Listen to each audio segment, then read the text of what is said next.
परवेशक का संबंध किससे होगा। यहाँ देखिए गड़बड़ का आपका दिख रहा है, गड़बड़ का संबंध दोष से है, तो परवेशक का संबंध किससे होगा। क्वेश्चन है आपका, विकल्प के माध्यम से बताना है।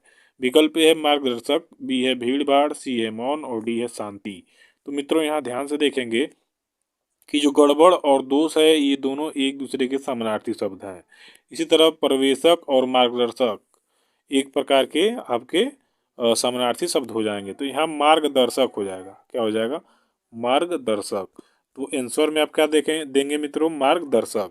तो आपका जो विकल्प ए है क्या हो जाएगा, वो सही हो जाएगा। जिस प्रकार गड़बड़ का दोष से संबंध है उसी प्रकार परवेशक का मार्गदर्शक से संबंध है। चलिए ठीक है, अगला क्वेश्चन देखेंगे मित्रों। दूसरे नंबर का प्रश्न है कि जिस तरह सिर बाल से संबंध है उस तरह हाथ किससे संबंध होगा।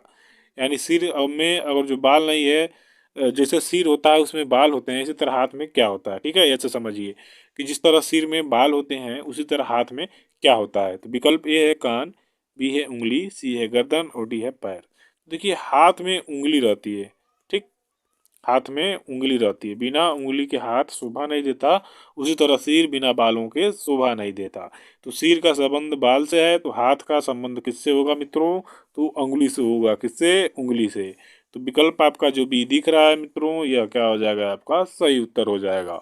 तो चलिए नेक्स्ट क्वेश्चन देखेंगे कि ये क्वेश्चन है आपका सिर बाल से तो हाथ उंगली से। नेक्स्ट क्वेश्चन है आपका कि जिस प्रकार चलते चलते आदमी दौड़ने लगता है उसी प्रकार, यहाँ देखिए ध्यान से, कि चलना का संबंध दौड़ना से है तो पवन का संबंध किससे होगा। तो देखिए यहाँ ध्यान देंगे कि जिस तरह व्यक्ति चलते चलते दौड़ने लगता है उसी तरह पवन धीरे धीरे चलते चलते एक भयानक तूफान का रूप ले लेता है। तो यहाँ चलना का संबंध दौड़ना से है तो पवन का संबंध हो जाएगा किससे मित्रों, विकल्प के माध्यम से बताइए। विकल्प ए है बहना, बी है वायु, सी है तूफान और डी है वर्षा। तो जिस तरह व्यक्ति चलते चलते दौड़ने लगता है उसी तरह पवन चलते चलते तीव्र होता है, तो इसका मतलब वो तूफान ला देता है। क्या ला देता है मित्रों, तूफान। अगर जो पवन ज़्यादा तेज चलेगी तो क्या आ जाता है, तूफान। तो विकल्प आपका जो सी है क्या हो जाएगा, सही उत्तर हो जाएगा। ठीक है, चलिए चौथे नंबर का प्रश्न यहाँ देखिए कि जिस तरह चित्र को आदमी देखता है तो पुस्तक का संबंध किससे रहेगा। यानी यहाँ दिया हुआ है कि चित्र का संबंध देखना से है तो पुस्तक का संबंध किससे होगा। विकल्प के माध्यम से बताना है मित्रों। विकल्प ए है बेचना, बी है सुनना, सी है पुस्तकालय और डी है पढ़ना। तो यहाँ देखिए क्या कह रहा है कि चित्र का संबंध देखना से है तो पुस्तक का संबंध बताना है हमको। यहाँ क्या है, चित्र मतलब चित्र को क्या करते हैं, देखते हैं, तो पुस्तक को क्या करते हैं, पढ़ते हैं। तो चित्र का अरे पुस्तक का जो संबंध होगा किससे होगा, पढ़ने से। तो पढ़ना हो जाएगा आपका विकल्प डी। यहाँ ठीक है, समझ में आ रहा है मित्रों। कमेंट करके आप बताएंगे वीडियो कैसी लगी आपको। आज की रीजनिंग की क्लास की पहला वीडियो है मित्रों। तो मित्रों पांचवें नंबर का प्रश्न आ चुका है आपके सामने कि तैरना का संबंध नदी से है तो चढ़ना का संबंध किससे होगा। ठीक है, विकल्प के माध्यम से बताइए। ए है पर्वत, बी है सड़क, सी है घर और डी है तालाब। तो मित्रों यहाँ सीधा सीधा आपको देख रहा है कि तैरना है तो भाई नदी में जाएंगे, तो चढ़ना है तो कहाँ जाएंगे भाई, पर्वत पे जाएंगे। सीधा सीधा यहाँ दिख रहा है कि पर्वत होगा, पर्वत विकल्प ए दिया हुआ है, तो ये आपका क्या हो जाएगा, सही। कि जिस प्रकार तैरना का संबंध नदी से है तो चढ़ना का संबंध किससे हो जाएगा मित्रों, पर्वत से। छठवें नंबर का प्रश्न देखिए, गंध का संबंध है फूल से तो स्वाद का संबंध किससे होगा। तो गंध यहाँ पहले ध्यान से विकल्प वाले देखिए। विकल्प है जल, बी है भोजन, सी है घास और डी है मीठा। तो गंध हमें फूलों से मिलता है तो स्वाद हमें किससे मिलता है, किससे मिलेगा मित्रों, तो भोजन से मिलेगा। किससे मिलेगा, स्वाद आपको किससे मिलता है, भोजन से मिलता है। तो भोजन आपका क्या हो जाएगा, सही उत्तर हो जाएगा। तो विकल्प बी क्या है आपका सही उत्तर। कि जिस प्रकार गंध का फूल से संबंध है उसी प्रकार स्वाद का भोजन से संबंध है। स्वाद का किससे संबंध है, भोजन से। सातवें नंबर का प्रश्न देखिए मित्रों कि धुआं का संबंध प्रदूषण से है तो युद्ध का संबंध किससे होगा। विकल्प ए है बम, बी है विजय, सी है विनाश और डी है संधि। तो देखिए धुआं से क्या होता है, हमारा प्रदूषण फैलता है। तो युद्ध से क्या होता है आपका, तो विनाश होता है। क्या होता है मित्रों, विनाश होता है कि नहीं बताइए। अपार जन धन की हानि होती है कि नहीं, लोग मरते हैं, पैसा भी क्या होता है ज़्यादा खर्च होता है युद्ध में। सैनिकों पर, गोला बारूद में, बहुत सारी चीज़ों पे पैसा खर्च होता है।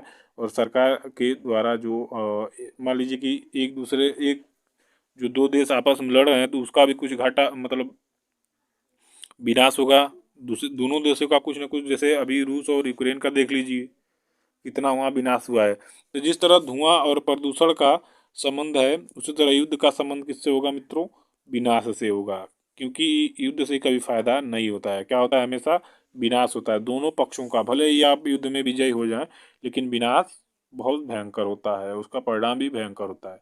विकल्प सी है आपका सही उत्तर। 8वें नंबर का प्रश्न है, क्या है? चर्मकार का संबंध है चमड़ा से, तो बढ़ई का संबंध किससे होगा? विकल्प आपके सामने, ए है कुर्सी, बी है हथौड़ी, सी है घर और डी है लकड़ी। तो यहाँ देखिए चमड़े से क्या होता जो चमकार मतलब चमड़ा से बनाने वाला जो व्यक्ति होता है उसे चमरकार कहा जाता है। तो बढ़ई भाई क्या करता है, किससे बनाता है अपना? तो लकड़ी यहाँ पे होगा। ठीक है, लकड़ी से ही सब कुछ बनाता है। जब उसको लकड़ी मिल जाएगी तो कुर्सी भी बना देगा, घर भी बना देगा लकड़ी से। लेकिन जब लकड़ी ही नहीं रहेगी तो बढ़ई किससे काम करेगा? ठीक है, यहाँ से इससे संबंध है। तो लकड़ी आपका क्या हो जाएगा? सही उत्तर हो जाएगा। 9वें नंबर का प्रश्न है मित्रों कि हाथ का संबंध है कलाई से, तो पैर का संबंध किससे होगा? विकल्प है टखना, बी है टांग, सी है जूता, डी है जुराब। देखिए पैर का संबंध हो जाएगा टखना से। किससे हो जाएगा? टखना से। तो विकल्प ए क्या है इसका सही उत्तर है मित्रों। चलिए 10वें नंबर का प्रश्न देखिए, जिस प्रकार पौधे का संबंध बीज से है तो कली का संबंध किससे होगा? विकल्प है पत्ता, बी है फूल, सी है टहनी और डी है फल। तो जिस तरह पौधे से क्या होता है, जो पौधा होता है वो बीज से निकल के बनता है। ठीक है, बीज जब अंकुरित होता है तो पौधा बनता है। उसी प्रकार कली क्या होता है? कली से क्या बनता है मित्रों? फूल। तो यहाँ क्या हो जाएगा? फूल। ठीक है, यहाँ फूल आपका क्या हो जाएगा?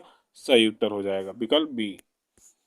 11 नंबर का प्रश्न है मित्रों कि मैगजीन का संबंध संपादक से है, तो नाटक का संबंध किससे होगा? देखिए मैगजीन जो होता है उसको जो लिखता है, संपादित करता है, उसे संबंधित है। तो नाटक का क्या होगा आपका? तो विकल्प के माध्यम से बना बताएंगे। ए है अभिनेता, बी है मैनेजर, सी है निर्देशक और डी है अभिनेत्री।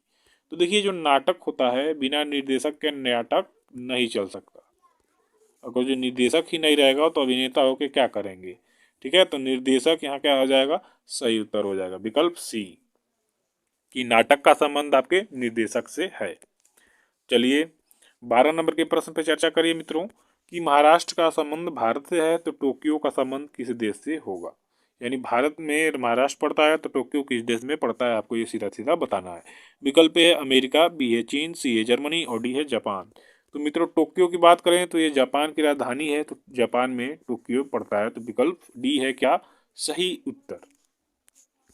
चलिए 13 नंबर का प्रश्न देख लीजिए कि बीजिंग का संबंध है चीन से, तो पेरिस का संबंध किससे है? विकल्प ए है फ्रांस, बी है अर्जेंटीना, सी है वेटिकन सिटी और डी है इटली। अर्जेंटीना से आप एक समझेंगे बात कि 18 हाल ही में 18 दिसंबर को अर्जेंटीना ने फ्रांस को